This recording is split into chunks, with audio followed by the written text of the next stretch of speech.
We've designed the first full day around the Centro Historico because this is really where you get the feel for the city. All what we're gonna show you can be done by foot, but if you don't feel like walking, also Uber is an alternative.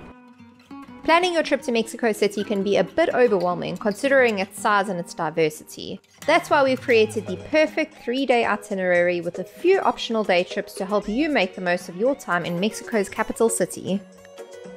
The first stop on our walking tour is Palacio Bellas Artes, or the Palace of Fine Arts, which is just behind me, which is possibly one of the most iconic buildings in all of Mexico City. Personally, it is my favorite building in the entire city. It is absolutely beautiful from far, but if you see it up close, the detail and everything is absolutely out of this world. It is the most prominent building in Mexico City for the performing art as well as the art exhibitions. Now you're obviously going to want to get a really beautiful photo in front of Bellas Artes, so what we'd recommend is coming early in the morning, anytime before 11 AM, because there's hardly anyone here. But if you want to get the best picture of the entire building, this is where you're going to find the second best view of Bellas Artes. Actually, across the Palacio de Bellas Artes there's a Sears building, and on top of the building there's a cafe called Don Porfirio where you can come and get an amazing coffee. We got a big chocolate croissant with I'm not sure what on top. I don't know. And I got an iced mocha, and Giovanni got a cappuccino. And Giovanni got a cappuccino. The only way to access this balcony is by first purchasing a coffee from Don Porfirio's, which is totally worth it for this view. Many years ago when the Aztecs arrived to this region of Mexico and they founded the city of Tenochtitlan, it was actually founded upon a lake, making Mexico City the most seismically active city in all of Mexico. Which brings us to our next spot, the Latin American Tower, world's first major skyscraper successfully built on a highly active seismic zone. Even though the Latin Tower is not nearly as tall as the Empire State Building, it's definitely still something worth seeing because I would imagine the view from the top must be pretty nice. To be honest, the building is quite outdated. You can compare with the other buildings surrounding and it looks like in ruins. But we're gonna go grab a view from the top to see if our opinion of the building changes. This is the best view of Bellas Artes. That's a view of Bellas Artes that you're not going to get anywhere else. We're going 2 floors up. It's like an open area. Yeah. You've got 360 views of the city. You can even see as far as the mountains because Mexico City is in a valley, so you can actually see the mountains surrounding the city. It's unreal. The reason that we'd actually recommend coming up here on your first day in Mexico City is because it actually gives you a very good idea of the layout of the city, and it also gives you an idea of where all the very important landmarks are. So just over there you've got Bellas Artes. And then you have the Zocalo, the main square. In the distance over there you've got Chapultepec Park. Lastly, the Monument of Revolution. Now we're standing in front of the Monumento a la Revolución. If you see over there, there's actually a glass elevator going all the way to the top. You can actually pay to go up to grab the view. But as you guys just saw, we went up the Torre Latino, which is just the most spectacular view. So I mean, if you wanted to pay to go up there, you could, but we'd always recommend the La Torre Latinoamericana. La Torre Latinoamericana. Correctamente.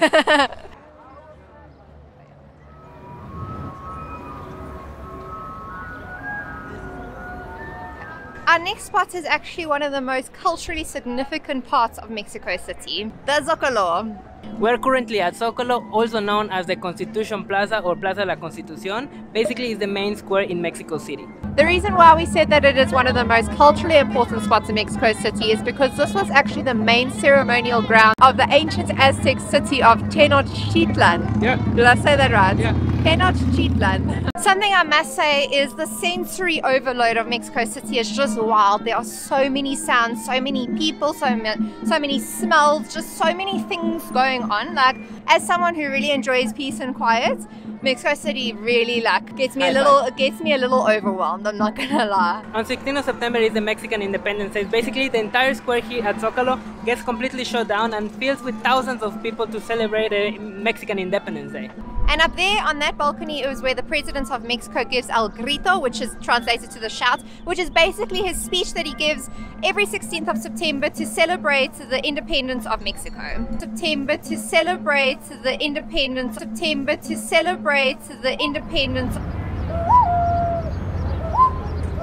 Cuahutémoc son dos palabras en náhuatl, cuau y cuautli, águila, y temoc de temi, descender, es el águila que desciende. Muy diferente descender a caer. Okay, Pues sí, aquí sí, lo sí. hicieron para decir, Ya, tu imperio se ha acabado, ¿no? O sea, o él, simplemente. Nada que ver. Gracias por Muchísimas escucharme, Muchas gracias, Guillermo. Guillermo, muchísimas gracias, So as a part of the Zocalo, you could find the Metropolitan Cathedral, which actually took 250 years to be built. Its design is based mostly off of Gothic cathedrals found in Spain, which makes sense because Mexico was conquered by Spaniards. As a fun fact, underneath of this cathedral you can find the tomb of former archbishops that has led this church. Unfortunately, they are not open to the public. Just coming here to look at the buildings alone is 100% worth it. The buildings are just incredibly beautiful. The attention to detail is absolutely out of this world. It's nothing like what we find in modern day construction.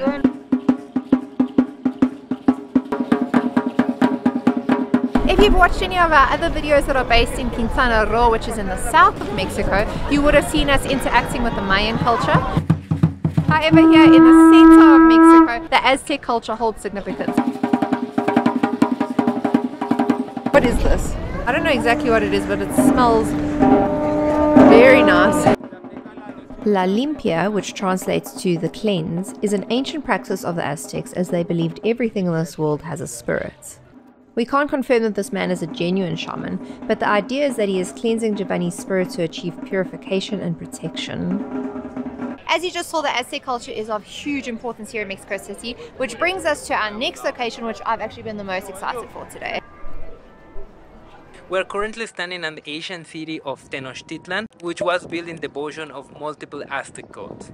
The city behind me only lasted about 200 years. During the Spanish invasion, the Spaniards came, they destroyed the city, and they actually built the Metropolitan Cathedral on top of it, the cathedral that we just saw. It's crazy to think that the city actually sat underneath Mexico City, pretty much unknown by most of the population, until about the 1970s, where they decided to fully excavate it, and during that process they had to destroy 13 buildings that were standing in this area. So today has just completely flown by. It's already 5 p.m. and we've just walked to death. Even though this entire day tour that we've designed is completely walkable, don't underestimate the size of the city.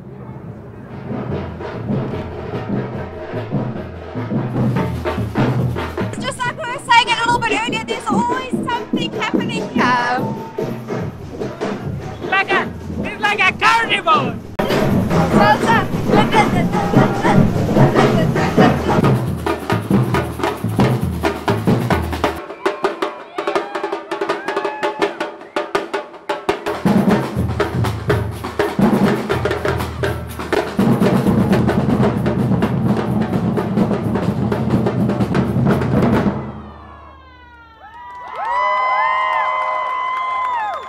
That's one of the things that are actually unpredictable here in Mexico City, because you can have this performance all along the streets just popping up, you know, like, how do you call those things that are just coming like up? a pop-up show, yeah. Guys, there is nothing that I love more than seeing people doing what they love. I always get emotional, but like, I love to see people doing what they love. You can see those guys, they're not doing it because they have to. They're doing it because they love to do it. If you just watch the expressions on their faces, they're so passionate and it makes me so emotional. As with any large city, of course, you've got to be aware of your surroundings. Mexico City is generally safe as long as you know what's going on in your surroundings, as long as you keep your personal belongings close to you. The next spot we're about to take you to is known to be a little bit more on the dangerous side. You don't want to be flashing around your phones and your fancy jewelry and stuff like that, but you specifically don't want to be going here at night. So that's why we're catching them just as the sun is setting. We're going to catch them for a quick song and then we're out. Not only this place at night, in general, Mexico at night, it would be a little bit dangerous. So you just have to be aware of that. Yes. We're in Garibaldi Square, otherwise known as Mariachi Central.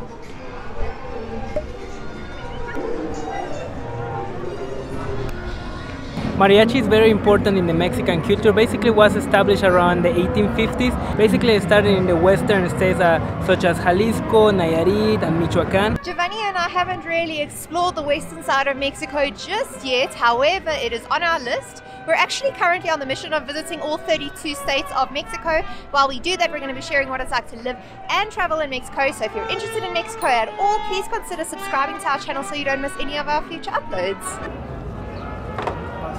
They're gonna sing El Rey. They're gonna sing El Rey.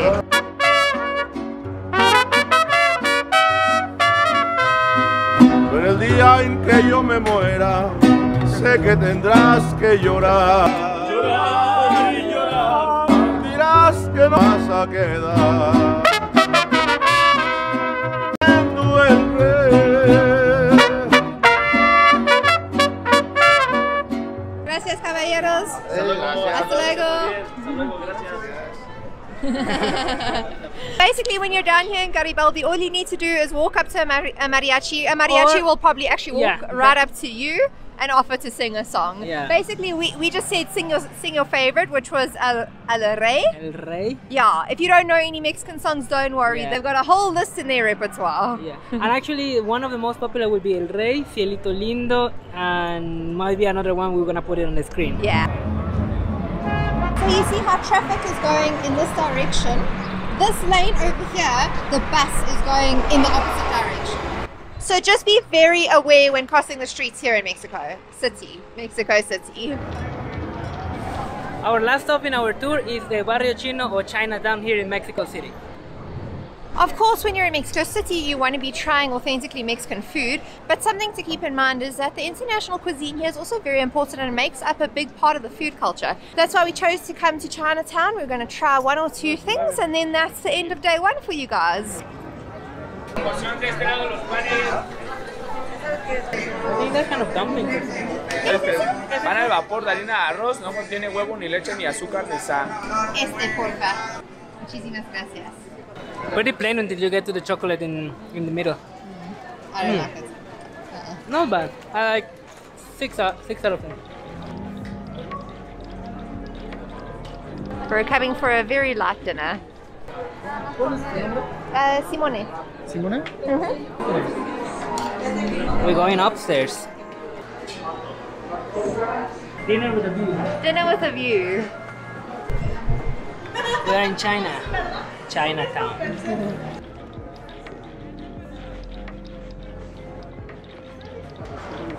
Muchísimas gracias.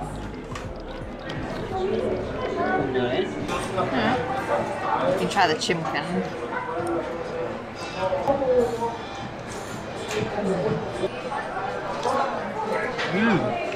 Actually tasty. Good. I like it. So it gets a vote from Giovanni, it does not get a vote from me. So I mean, to each their own. We'd still recommend that you come and visit Chinatown. It looks like more like me with the panza. So our first day is officially done. If you are planning on following this exact itinerary for this day, just put your comfy shoes on, be prepared to walk. It's a big day, but it's totally doable in one day.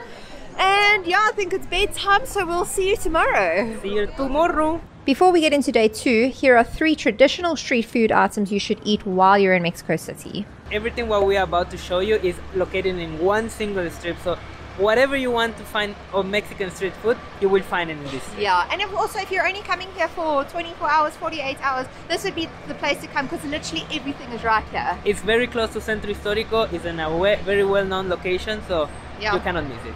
First of the food items we're going to introduce in this video will be what I classify or we classify in Mexico, the vitamin C. It should be a taco, a torta, and a tamale, vitamin C.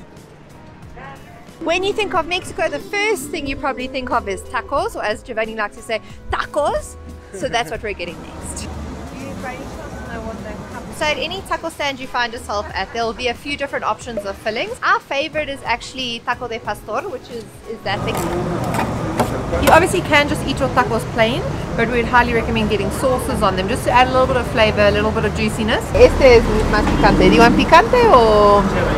Okay, let's get picante.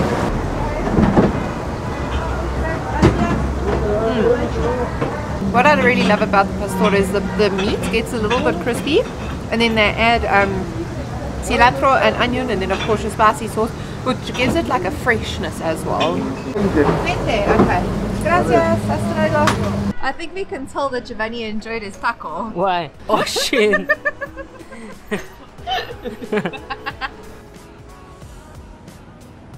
¿Me das una mexicana, porfa? What are you getting? Torta. Torta.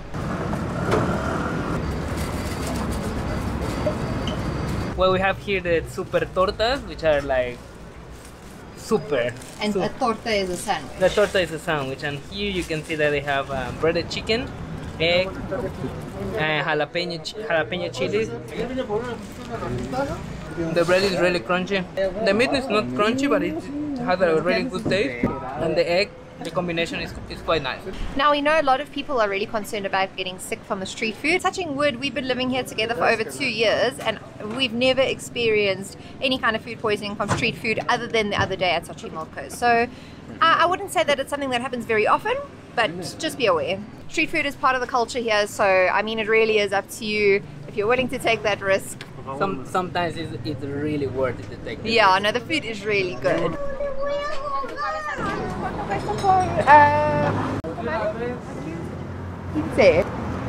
You'll find tamales all over the country, but tamales are very specific to the state. So the ones that you're going to find in Mexico City are wrapped in corn leaves, whereas the ones in the Yucatan Peninsula are wrapped in banana leaves. So it gives it a completely different flavor.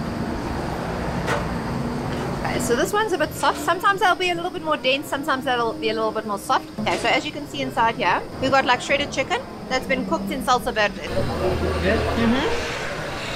Very nice. The chocolate. So what are you getting? Atole. Basically, atole is a beverage made out of corn dough. It's actually one of the most common breakfasts here in Mexico City, which is tamal and atole in the morning. Super high in carbs, very low in nutritional value. To be honest, I really don't like atole at all, but I mean, if you want to try it, go ahead. It's very nice, it's very tasty. Sweet, very sweet. Yeah, and hot, it's served hot. Alright, so it is day 2 of our Mexico City tour, and today, because the spots that we're going to be visiting are a little bit further apart than what we showed you in Centro Historico the other day, we are going to be using the Touribus. So basically it is one of the versions of those hop-on hop-off buses. Giovanni and I didn't actually buy our tickets online in advance, although that is an option, but at most of the stops you'll find these little like stalls set up and you can actually buy your ticket just before you're ready to hop on. Sí, gracias. Yeah.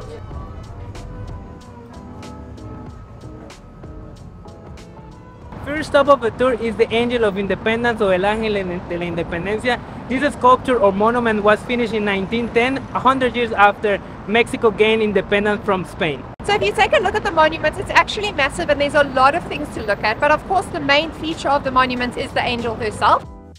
Now in 1957 there was a massive earthquake in Mexico City, because if you didn't know, Mexico City is sitting on a seismically active zone. So she actually fell from her column and smashed into pieces, so she's not the original angel. Gracias. So we're currently going down Reforma Avenue in a kind of like run through. Yeah, cross around like the heart of the city in a kind of in a diagonal way, and you can find hotels. Yeah, this is actually where you're going to see the biggest, not skyscrapers, but the biggest buildings in the city. This is where all the biggest hotels such as the Ritz, the Sofitel, St. Regis, W hotels, like and banks, and yeah, all of the big office blocks. We are in the Anthropology Museum, right? Stop number 2. Stop number 2. If you're a big museum lover, Mexico City is 100% the place for you. There are so many museums available in Mexico City. The thing is, Giovanni and I are not huge museum people. However, the Museum of Anthropology is all about ancient Mexican civilization, which is of huge interest to us because we've got such an interest in Mexico. So that's why we've come to check this one out. It's the most visited museum in the entire country. And the largest. And the largest, yeah. The Museo Nacional de Antropología contains the world's largest collection of ancient Mexican artifacts. Throughout the 23 permanent exhibitions, you will find over 600,000 pieces, dating back to the pre-Hispanic period, with the most significant being the Piedra del Sol, which was found during the excavation of Templo Mayor in the 1970s. If you're a museum person, we could definitely recommend it. Yeah, definitely. If you are into that, you will actually appreciate every single piece of art, every single information that you get there. To be honest, we are not history buffs. Yeah. So just across the road you'll find Chapultepec Park, which is our 3rd stop of the day. Keeping in mind the park is absolutely massive and you can easily spend an entire day or 2 in there. We're going to be hitting up a few like spots of interest within the park. So as you walk into the park, there's just rows and rows of these little snack stalls, souvenir stalls, and I'm kind of hungry right now. Giovanni's still suffering the after effects of Moctezuma's revenge, where he was really sick yesterday. But I'm going to get Dorilocos, which is something very typical to find here in Chapultepec. Con Doritos Negros. ¿Doritos negros? Sí, gracias. Basically what they do is they take a bag of Doritos, they open them up and they add the strangest stuff in there. That's why they're called crazy Doritos. We're going to show you. Valentina. Muchísimas gracias.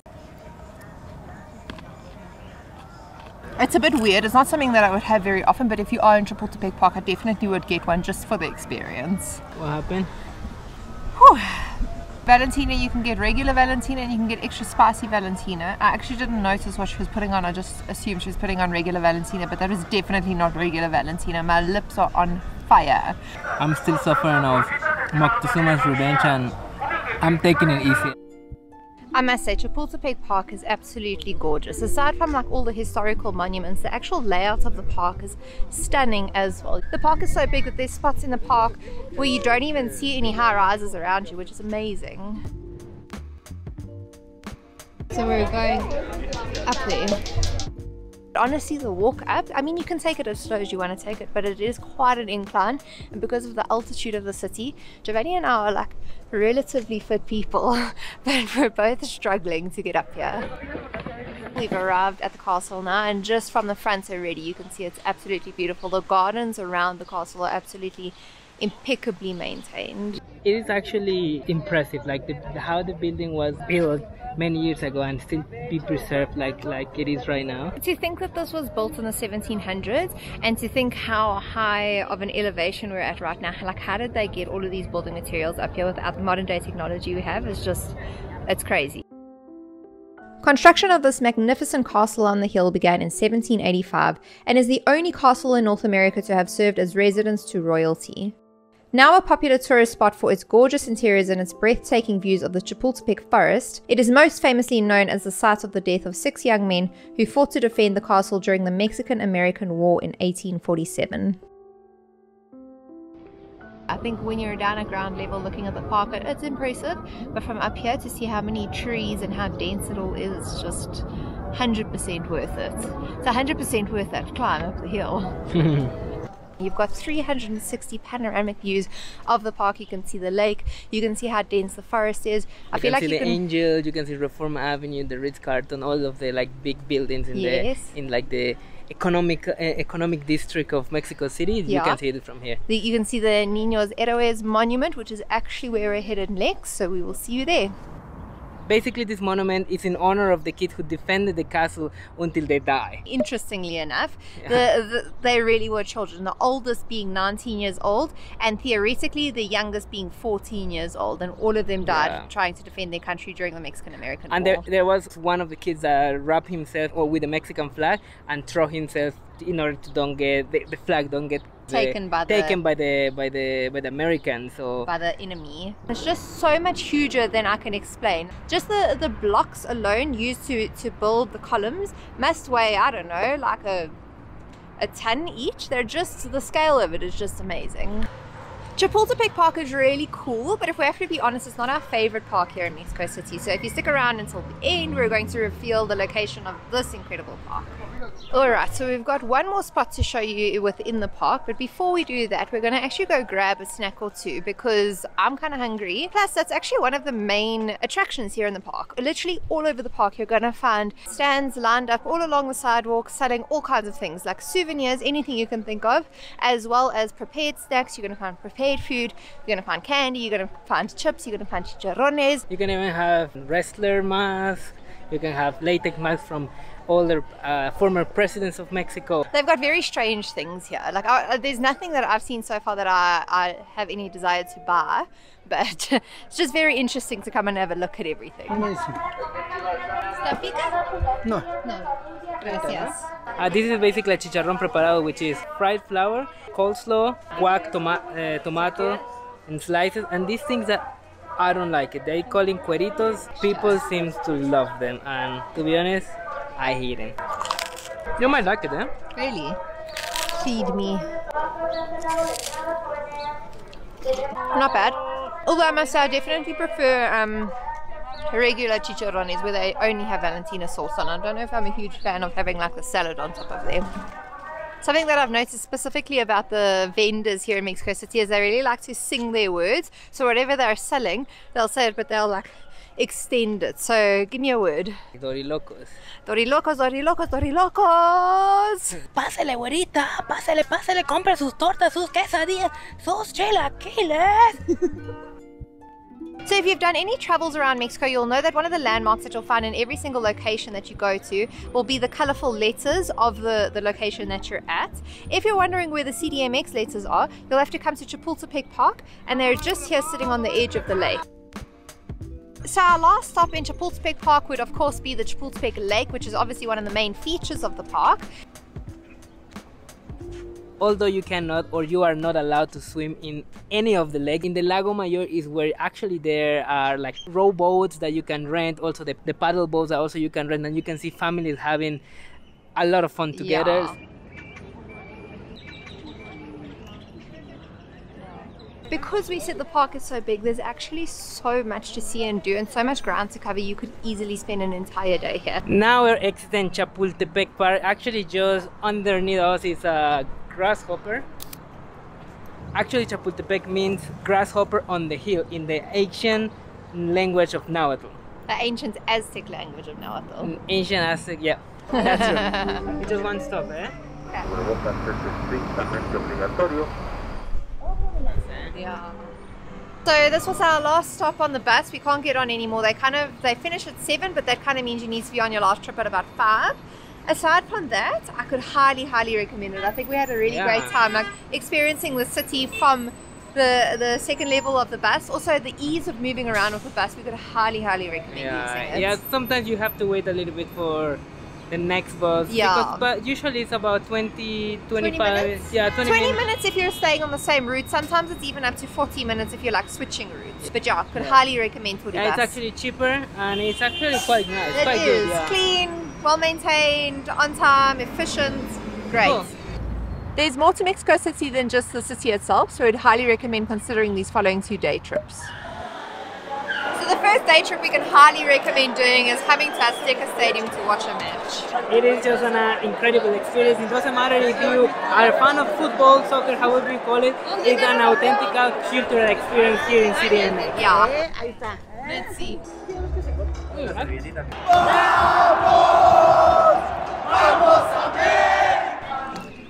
Day trip number 2, what we can recommend is coming to the canals of Xochimilco. It's absolutely beautiful. Never mind the fact that it's a lot of fun, it's also very culturally important for Mexico City. And we can recommend come during the weekend, Saturdays, Sundays, or even holidays. Those are the best days to come. But Sundays is the best because it's family day and it's a blast. That's where you're really going to experience the fiesta. The real Mexican floating fiesta. You can find the full videos we made of Xochimilco and Aztec Stadium in our Mexico City playlist. So on day 1 we did a walking tour of Centro Historico. On day 2 we took the Touribus to visit the landmarks of the city. And on day 3 we're now actually in the La Condesa area, which we'd highly recommend scheduling at least a morning to explore. Yeah, we've been staying with family friends and this area is just beautiful but we really want to show you why. If there is one thing that you have to get for breakfast, you have to visit Esquina de Chilaquil. Did I say that right? La Esquina del Chilaquil, ya get it. Exactly. Hola, un de verde and un de rojo, porfa. Sí, gracias, sí.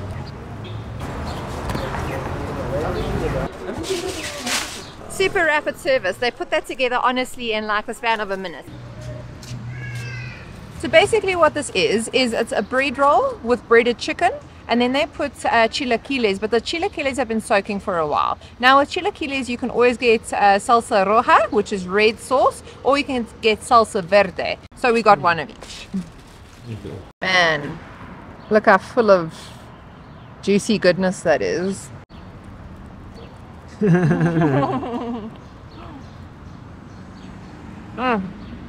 If you're afraid of having street food, but you're okay to maybe try one thing, this would be it. Seriously, it is that good. And there's a reason. I mean, right now it's not like super busy, but it's known to sell out every single day because it really honestly is that good.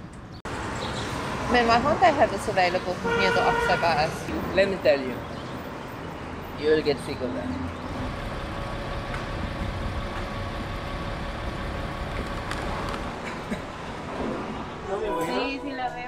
Like we said, Condesa is a very upscale neighborhood, so of course there's going to be no shortage of cafes and restaurants. So we just grabbed a quick coffee. We didn't want to sit there because across the road is actually our very favorite park that we have found in our time in Mexico City. So aside from just coming to the park and enjoying a coffee, there's actually also a really cool part of the park. It's called like the sound auditorium.